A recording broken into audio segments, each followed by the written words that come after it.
The cold seeps into the soul when you step into the deep woods of the American Northeast. It's not just the temperature, it's the profound sense that you are utterly exposed, a tiny flicker of warmth in a vast, indifferent dark. Tonight, we look at 5 legends that prove the monsters we fear the most are not the ones who died, but the ones who were never human to begin with.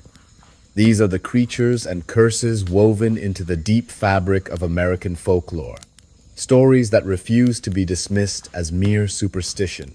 Picture the year 1735, in the deep, tangled thickets of the New Jersey Pine Barrens. The Pine Barrens are not a cheerful place. They are over 1 million acres of acidic soil, dense scrub pine, and confusing swamps, a place where you can easily get lost and where local history suggests something ancient was born. The legend begins with a woman known only as Mother Leeds, said to be a local witch or possibly just a woman driven mad by poverty and the struggle of raising 12 children. When she discovered she was pregnant with her 13th child, she cursed the unborn infant, allegedly crying out in frustration, "Let this one be the devil!" When the child was born, it was initially a seemingly normal baby, but within moments, the horrifying transformation began. Witnesses claimed the creature rapidly changed into a monstrous winged beast. It had the head of a goat or a horse, leathery bat-like wings, cloven hooves, and a serpentine tail. It roared, it screamed, and before Mother Leeds or anyone else could react, it flapped its terrifying wings, ascended the chimney with a blast of noxious smoke, and disappeared into the shadows of the Pine Barrens. And for the next 290 years, the creature, now known as the Jersey Devil, became the state's most infamous mystery. The Jersey Devil is no mere campfire tale. It is a meticulously documented cryptid. There were sightings by Joseph Bonaparte, the elder brother of Napoleon, who claimed he saw the beast flying over his estate in Bordentown. But the climax of the legend arrived in 1909. For one terrifying week, thousands of people across New Jersey and Pennsylvania reported encounters. Streetcars were stopped, factories shut down, police departments in multiple towns offered rewards for its capture. Reports described it attacking lonely farmers, screaming from the rooftops, and even leaving strange, cloven hoofprints in the snow that defied logical explanation. To this day, every strange shadow, every unexplained sound, every mutilated animal carcass found in the vast silence of the Pine Barrens is immediately attributed to the devil. It is a terrifying thought that deep in the swamps of one of the most populated states in the U.S., a demonic, unholy creature born of a curse might still be waiting. Hey friends, you're in Dreamcatcher Stories, your cozy corner for stories that got lost along the way. Tell me, where are you watching from, and what time is it there for you? Hit me up in the comments and tell me how this one hits you. Now, let's get sneaky and peek behind the curtain. The American landscape is haunted not by ghosts, but by creatures that seem to arrive as omens of inevitable tragedy. None embodies this terrifying idea more completely than the Mothman of Point Pleasant, West Virginia. In 1966, Point Pleasant was a quiet, rural town, its peaceful existence nestled between the Ohio and Kanawha rivers. But the tranquility was shattered when 2 young couples, driving late one night near an abandoned munitions plant known as the TNT area, claimed to see something impossible. They described a massive, flying creature, larger than any bird, that rose from the ground and chased their car at speeds exceeding 70 miles per hour. The most disturbing detail? The creature had no neck, no discernible head, and its eyes, 2 enormous, glowing red orbs, were set directly into its torso. The sightings exploded across the region. Witnesses, including respected citizens, police officers, and state officials reported seeing the creature, which became instantly known as the Mothman, standing over 6 feet tall, its 10-foot wingspan propelling it through the air with silence and speed. It was always sighted near the TNT area, a place already steeped in bizarre local legend and environmental oddity. The tension in Point Pleasant became palpable, fueled by the sheer volume of credible sightings. People locked their doors, refusing to go out after dark. This mass hysteria was compounded by another series of bizarre phenomena: unexplained failures in electrical systems, strange humming noises, and repeated sightings of men in black MEB, who seemed to be silencing witnesses and intimidating anyone who spoke about the Mothman. The atmosphere was thick with dread, the feeling that the creature was not merely present, but waiting for something. The chilling climax came on the 15th of December, 1967. During the evening rush hour, the Silver Bridge, which connected Point Pleasant to Ohio, suddenly collapsed into the Ohio River, killing 46 people. After the collapse, the sightings of the Mothman, which had been continuous for over a year, abruptly stopped. Was the creature simply an unknown biological anomaly? Or was it a non-human entity dispatched as an omen? The mystery remains unsolved. But for the survivors of Point Pleasant, the Mothman is not just a cryptid. It is a terrifying prediction of catastrophe. The monsters that haunt history are often not the ones with wings and talons, but the ones forged in the furnace of mass human delusion. This brings us to the most painful, psychologically terrifying historical mystery in American history: the Salem witch trials. In 1692, Salem Village, Massachusetts, was a tiny, strict Puritan settlement governed by absolute religious dogma and fear. The build-up began with a group of young women who started exhibiting strange, violent behavior, screaming uncontrollably, throwing objects, contorting their bodies, and speaking in unknown tongues. Today, many theories abound, ranging from mass psychogenic illness to poisoning from spoiled rye grain, ergotism.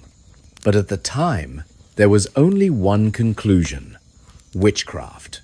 The horrifying twist is the mechanism of the conflict. The girls began naming names. They pointed fingers at the marginalized, the poor, and soon, the wealthy and respected members of the community, claiming they were agents of the devil. The evidence used was spectral evidence, meaning the victims claimed to see the accused spirit harming them, an accusation that could not be disproven.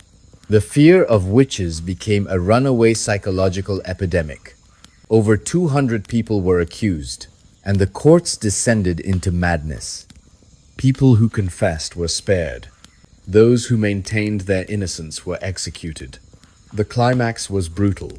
19 people were hanged on Gallows Hill, and several others died in jail.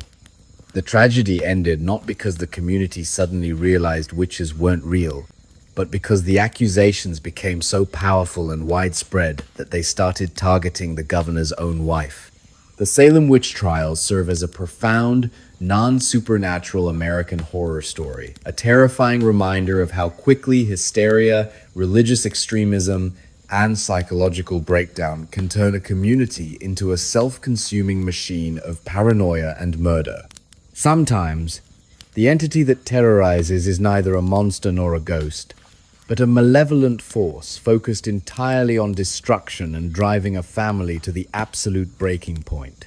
Deep in rural Tennessee in the early 1800s, the powerful Bell family found themselves under attack by an unknown entity known simply as the Bell Witch.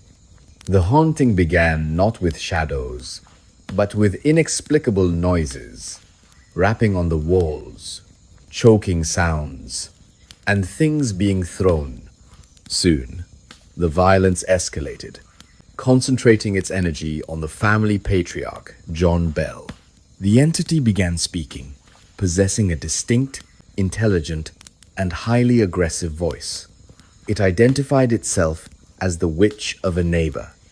Crucially, Its activity was physical and focused. It would pinch, pull hair, slap, and physically attack John Bell and his daughter Betsy. It was known to drive people to the edge of sanity, with relentless insults and threats. This was not a spirit lingering due to unfinished business. This was an active, destructive presence. The mystery gained such intense notoriety that even General Andrew Jackson, who was famous for his bravery, heard the stories. Jackson, along with his men, traveled to the Bell farm, determined to prove it was a hoax. The legend states that before Jackson and his company even reached the house, their carriage stopped inexplicably. They were reportedly met with invisible forces that harassed and physically abused them until Jackson fled, declaring, "I would rather fight the British than fight the Bell Witch." The twist and climax of the legend arrived when John Bell suddenly fell ill and died after the entity was heard bragging about poisoning him. A strange, unlabeled bottle was found near his bed, and when a drop was given to the family cat, the cat died instantly. The entity declared victory, declaring it had poisoned the man. The Bell Witch remains an unsolved enigma, a powerful, aggressive, localized force that displayed physical capabilities and clear, malevolent intent, forever blurring the line between a traditional poltergeist, a demon, and a simple, ancient curse. We conclude by venturing into the darkest corners of human mythology, where the monster is a twisted reflection of our own capacity for hunger. This is the horrifying and profoundly psychological mystery of the Wendigo legend. The Wendigo is not a creature of biology, but of transformation, a terrifying spirit rooted in the traditional beliefs of the Algonquin tribes in the northern forests of the U.S. and Canada. The myth is based entirely on the ultimate cultural taboo, cannibalism. The concept of the Wendigo is simple. If a human resorted to cannibalism during a harsh winter or a period of extreme starvation, they were cursed. Their body would grotesquely transform into the Wendigo, a monstrous giant, emaciated, with skin pulled tight over bone, and possessing an insatiable hunger for human flesh. The Wendigo's true horror is that the more it eats, the larger it grows, ensuring it is never full. The psychological dimension of the legend is where the true terror lies. The term Wendigo psychosis was historically used by psychiatrists to describe a rare, culture-bound syndrome that manifested in overwhelming craving for human flesh, accompanied by depression and fear of becoming a cannibal. These are not mere cryptid sightings. These are documented cases where people, usually in isolated communities, succumb to the psychosis, believing they were transforming into the monster. The final, terrifying twist of the Wendigo is that it represents the dissolution of the human soul under duress. It is the ultimate warning against unchecked greed and self-interest. To become Wendigo is to lose your humanity, to be driven by a hunger that literally destroys you from the inside out. In the quiet, cold forests of the north, the fear remains.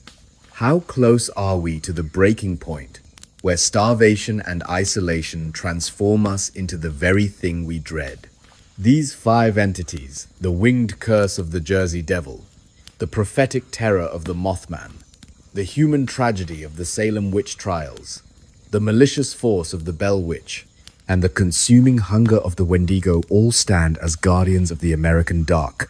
They prove that true fear requires no traditional ghost. It requires only the shadow of the unseen, the power of belief, and the knowledge that something out there is watching. And there we go. Another memory back from the dark.